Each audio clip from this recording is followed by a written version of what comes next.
To set up the hotspot on the Samsung Galaxy A56 5G, first of all, we need to open a settings on our device. Navigate to the connections right here, and then we can scroll down looking for mobile hotspot and tethering. If you go with that, you'll be able to find your mobile hotspot. You can activate or deactivate it with the switch right here all the time. In this case, I'm gonna leave it off.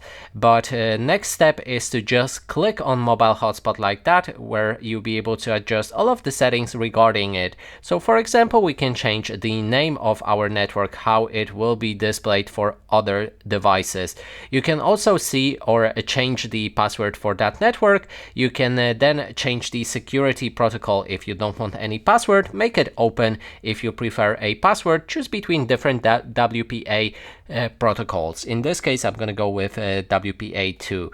Then there's option to change the band for your network. If you prefer a faster network, then you can go for 5G. If you prefer the range for your network, you can go for 2.4. Then when you have that, you can click on save to apply those settings. You can next adjust the auto hotspot settings, and if you have other devices signed into your account, you'll be able to share the hotspot automatically. I don't have the Samsung account, so I won't be showing you that. You can also use family sharing if you like. And one-time password allows you to join the network one time, and then other devices to join one time. And that is basically everything that you can do here with mobile hotspot. So that is everything. Thanks so much for watching.